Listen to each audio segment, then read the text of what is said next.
Assalamualaikum warahmatullahi wabarakatuh. Saya Farid Hidayat dari kelas 12 IPA 6 dan dari kelompok 3. Di sini saya ingin mempresentasikan atau menjelaskan tentang tugas saya, yaitu amitosis dan interfase. Di sini saya akan menjelaskan sedikit tentang pembelahan sel. Pembelahan sel adalah proses perbanyakan sel dengan membagi sel menjadi dua. Yang kedua, pembelahan sel terjadi dalam dua cara. Yang satu, amitotik, adalah pembelahan sel secara langsung tanpa tahapan. Contohnya, pembelahan biner bakteri. Yang kedua itu ada mitotik, adalah pembelahan sel secara tidak langsung dan melalui tahapan. Selanjutnya, saya akan menjelaskan amitosis. Amitosis adalah reproduksi sel yang dimana sel membelah akan diri secara langsung tanpa melalui tahap-tahap pembelahan sel. Pembelahan cara ini banyak dijumpai pada sel-sel yang bersifat prokariotik, misalnya pada bakteri dan ganggang biru. Sementara mitosis adalah cara reproduksi sel di mana sel membelah melalui tahap-tahap yang teratur, yaitu profase, metafase, anafase, dan telofase. Pembelahan amitosis. Jenis pembelahan sel amitosis adalah reproduksi sel yang secara fungsional melakukan pembelahan diri tanpa perlu melalui mekanisme pembelahan sel. Pembelahan amitosis memiliki ciri khusus, yaitu pembelahan sel secara langsung atau spontan tanpa melalui tahap-tahap pembelahan. Dari satu sel membelah menjadi dua sel. Yang selanjutnya saya ingin menjelaskan tentang replikasi DNA dan elongasi, ya beserta gambar yang ada di sini.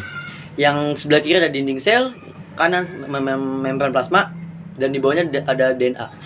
Dinding sel dan membran plasma mulai membelah, seperti di gambar. Septum terbentuk dan DNA terpisah, semakin membelah. Sel terpisah menjadi dua, ya dia semakin membelah lagi. Pembelahan binder pada bakteri.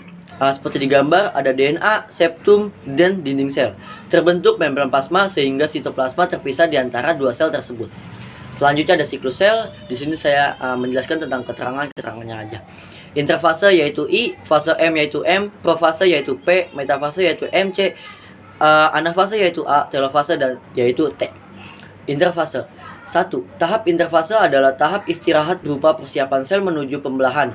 Tahap interfase terjadi selama 23 jam dan dibagi menjadi 3 bagian, yaitu ada 3 bagian. Yang A, GAP1 atau G1, proses pertambahan volume. Yang kedua itu B, sintesis, atau S, proses replikasi DNA dan sintesis protein.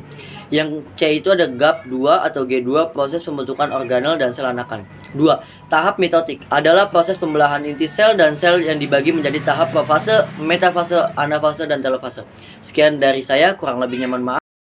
Pembelahan mitosis. Pembelahan mitosis adalah pembelahan yang terjadi pada sel tubuh melalui satu kali pembelahan dan menghasilkan dua sel anaka yang bersifat diploid dan sama dengan induknya, bertujuan memperbanyak jumlah sel untuk pertumbuhan dan perkembangan.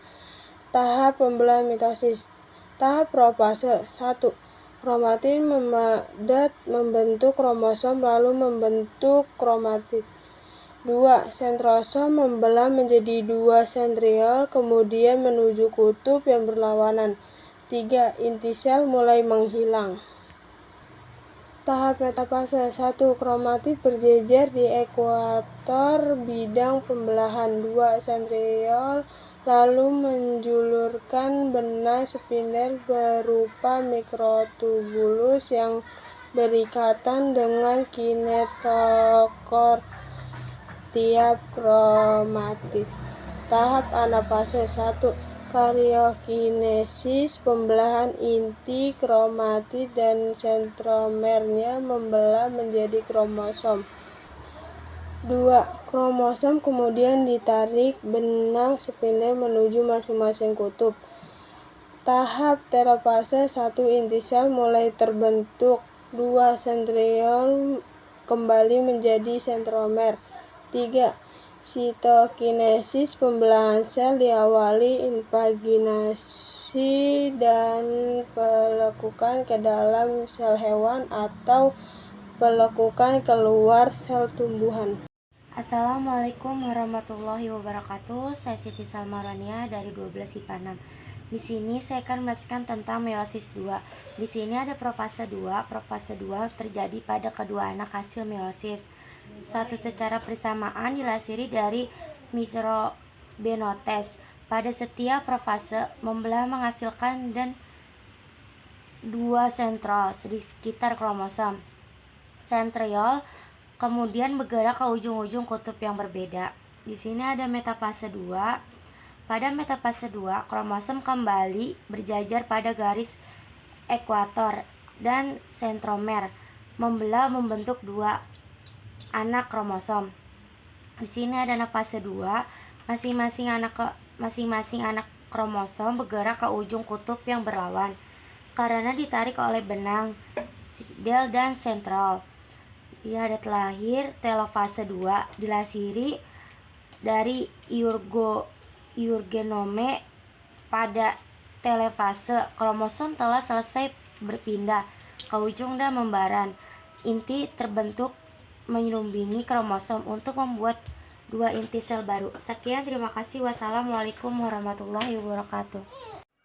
Perkenalkan, nama saya Oktavia Dwi Ramadhani dari kelas 12 IPA 6 kelompok 6. Sekarang di sini saya akan menjelaskan bagian saya, yaitu tahap meiosis 1. Yang pertama di sini saya akan menjelaskan tahap profase 1. Jadi di profase ini diawali dengan lactoten, di mana kromosom yang terdiri dari serat kromati memanjang dan membentuk struktur kromomer dan mengarah ke sentriol. Kromosom yang sama kemudian dipasangkan atau disebut dengan zigoten. Pemasangan kromosom dibantu oleh kompleks protein sinaptomal agar stabil. Jadi di sini ada gambar-gambarnya tahap dari profase 1. Yang kedua, saya akan menjelaskan tentang tahap metafase 1.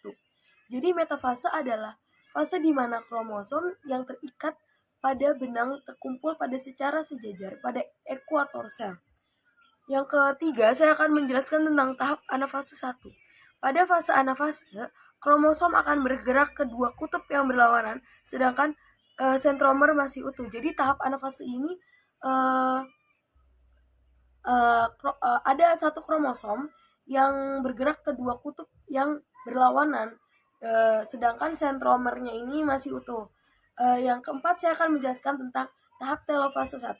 Pada telofase terbentuk dua inti anak dan terjadilah sitokinesis atau pemisahan membran yang kemudian menghasilkan dua sel anak. Hasil akhir meiosis 1 menghasilkan dua sel anakan dengan kromosom haploid karena terjadi reduksi kromosom. Interkinesis adalah jeda waktu antara meiosis 1 menuju proses meiosis 2. Jadi segitu aja penjelasan saya tentang proses tahap meiosis 1. Terima kasih. Assalamualaikum warahmatullahi wabarakatuh. Perkenalkan, saya Asia, saya dari kelompok 6, ingin menjelaskan tentang gametogenesis. Gametogenesis adalah proses pembentukan gamet jantan atau sperma dan gamet betina atau ovum. Gametogenesis pada hewan terdiri dari spermatogenesis dan oogenesis. Gametogenesis pada tumbuhan terdiri dari mikrosporogenesis dan megasporogenesis. Di sini ada spermatogenesis adalah proses pembentukan spermatozoa oleh testis. Di sini ada tahap spermatogenesis, yaitu sel induk spermatogonium yang bersifat diploid atau 2N akan membelah melalui mitosis yang membentuk spermatosit primer. Spermatosit primer ini selanjutnya akan mengalami pembelahan secara meiosis 1, membentuk dua spermatosit sekunder yang bersifat haploid atau N. Lalu, masing-masing spermatosit sekunder ini akan membelah secara meiosis 2 dan menghasilkan dua spermatid. Spermatid akan mengalami diferensiasi yang akan berkembang sehingga terbentuk 4 sel sperma yang bersifat haploid atau N. Ada juga oogenesis. Oogenesis adalah proses pembentukan ovum oleh ovarium. Di sini ada tahap oogenesis yang dimulai dari oogonium atau 2N mengalami pembelahan mitosis menjadi oosit primer atau 2N. Oosit primer atau 2N mengalami pembelahan meiosis 1 dan membentuk oosit sekunder atau N dan badan polar primer N. Oosit sekunder atau N dan badan polar primer N mengalami pembelahan meiosis 2 dan membentuk 1 ootit atau N dan 3 badan polar N. ootit N akan berubah menjadi ovum atau N yang matang. Di sini ada mikrosporogenesis. Mikrosporogenesis adalah proses pembentukan mikrospora dalam bulu serbuk yang berasal dari mikrosporosit. Mikrosporogenesis menghasilkan 2 macam inti dan sebanyak 3 buah inti. Di sini ada tahap mikrosporogenesis. Yang pertama, mikrosporosit atau sel induk 2N mengalami meiosis menjadi 4 mikrospora. Yang kedua, mikrosporosit mengalami karyokinesis tanpa sitokinesis membentuk inti vegatif atau inti tabung, bisa juga disebut dengan N, dan inti generatif atau sperma N. Yang ketiga, sperma akan mengalami mitosis dalam bulu serbuk menjadi inti sel sperma 1 N dan inti sperma 2 N. Di sini juga ada megasporogenesis. Megasporogenesis adalah proses pembentukan megaspora dalam volume atau ovarium yang berasal dari megasporosit. Megasporogenesis menghasilkan 4 macam inti sebanyak 8 buah inti. Di sini ada tahap megasporosit. Yang pertama, megasporosit atau sel induk 2N mengalami meiosis menjadi 4 sel megasporosit. Yang kedua, sel megaspora yang tersisa mengalami 3 kali karyokinesis tanpa sitokinesis menjadi sel kandung lembaga yang mengandung 8 inti. Yang ketiga, inti sel kandungan lembaga lalu bergerak. Yang A, 3 inti menuju mikrofil menjadi ovum N dan 2 sinergit. Yang B, 2 inti berada di tengah bergabung menjadi IKLS atau 2N. Yang C, 3 inti menuju kalazer menjadi antipoda kemudian mati. Terima kasih.